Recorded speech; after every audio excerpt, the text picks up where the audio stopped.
มีชายแก่คนหนึ่งที่อาศัยอยู่ในป่าอยู่ตามลำธารแกได้อาศัยเก็บหมากผักพืชผลไม้เป็นการทำมื้อในแต่ละวันและตักน้ำในบ่อ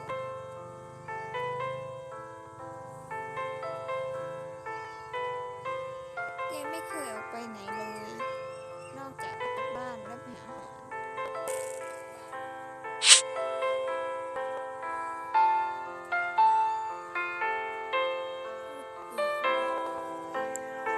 แต่พอในขณะนั้นเป็นเวลาที่ต้นไม้ไม่ค่อยดีเท่าไหร่พืชผักก็หายากมากชายแก่ได้ลงไปอาบน้ำลงไปลึกชายแก่ก็ได้ยินกบและเขียดคุยกันว่าเฮ้ยวันนี้ข้าได้ยินมาว่า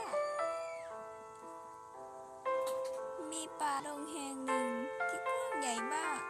และไม่มีสัตว์ป่าเยอะมากที่นั่นมีหนองน้ำอีกด้วยให้เราไปที่นั่นน่าจะมีอาหารให้เราพอกินงั้นเราไปกันเถอะไปท้องพอกหน่อยเหรอภาคเหนือ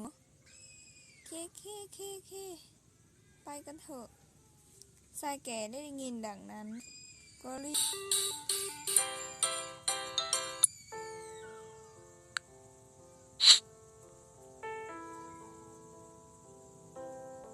หลังจากนั้นไม่นานชายแก่ก็รีบวิ่งออกไป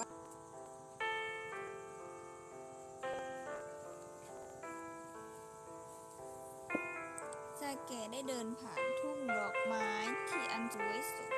งดงามแบบนี้และจากนั้นไม่นานชายแก่ก็มองเห็นว่า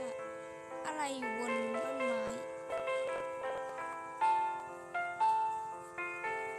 ที่นั่นมีผลไม้เยอะมากและที่นั่นเป็นผลไม้ที่อร่อยที่เคยเห็นปีนขึ้นไปแต่ไม่ดังนั้นมันไม่เป็นอย่างที่เขาคิดต้นไม้นั้นสามารถวิ่งไปวิ่งมาไม่ให้ชายแก่เก็บผลไม้ได้โอ้ไม่นี่มันต้นไม้อะไรเนี่ยชายแก่รีบวิ่งผ่านต้นไม้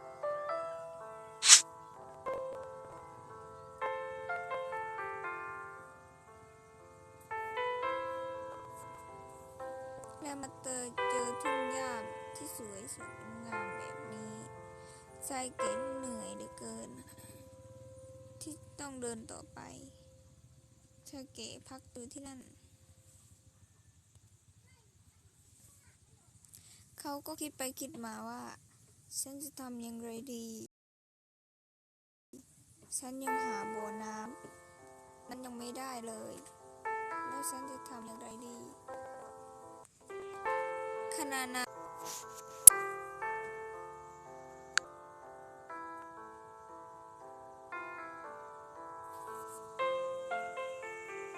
ชายแก่ก็ได้ยินเสียงแปลก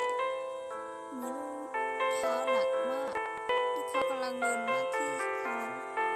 ชายแก่ลุกขึ้นแล้วพบว่า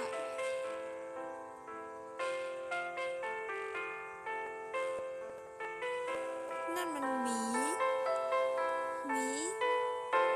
น่ากลัวมากชายแก่กลัวจนตัวสั่น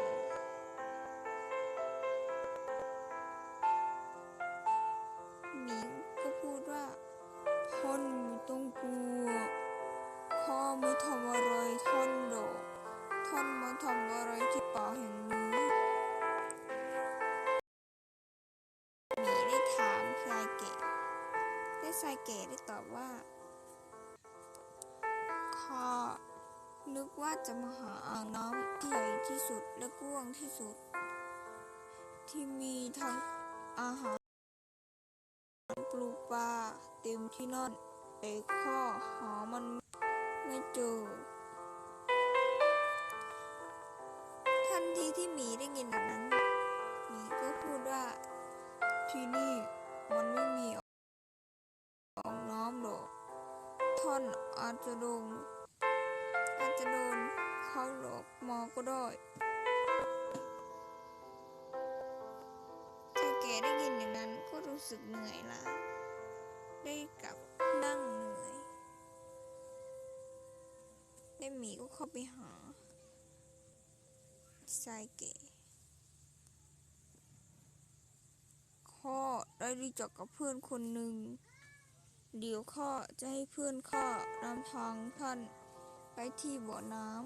ำนั้น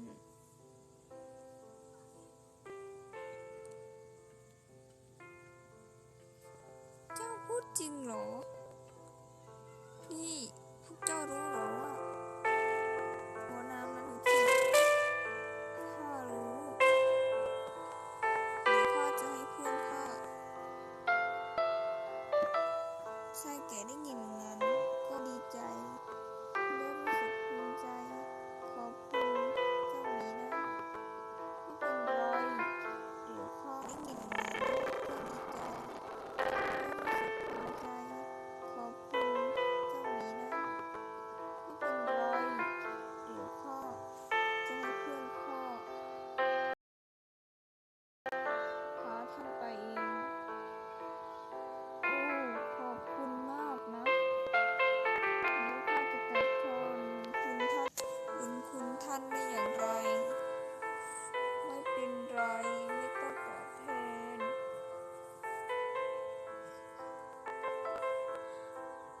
งั้นท่านรองข้ามาได้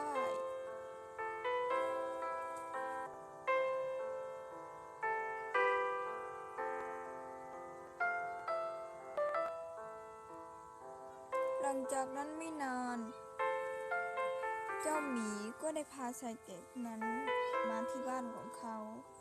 บ้านของเขามีพึ่งตัวหนึ่งชื่อว่ารามิก้าเขาวนไปวนมาอยู่บนต้นไม้พวกเขาก็เฝ้าบ้านเพื่อให้เจ้าหมีกลับมาเร็วไม่ให้สัตว์ทั้งหลายเข้าบ้านในขณะนั้นชายแก่แปลกประหลาดใจว่าที่นี่มีบ้านด้วยในขณะที่เขาคิดแล้วเขาก็ถามเจ้าหมีไม่รู้ว่าที่นี่มีบ้านมาก่อนนะรู้เพราะท่านไม่เคย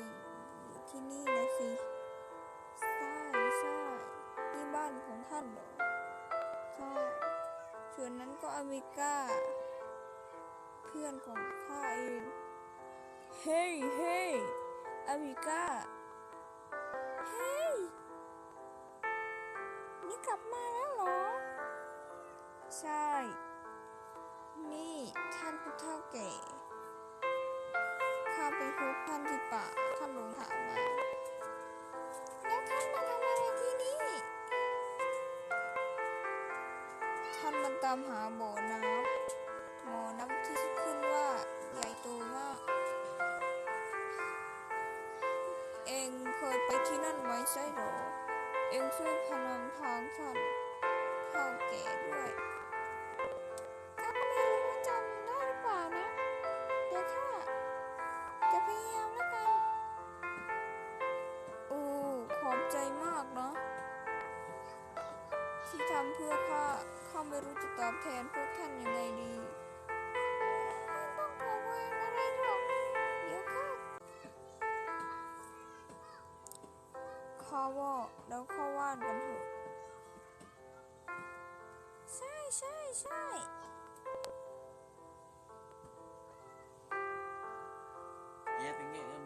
พวกเขาก็รีบเข้าบ้าน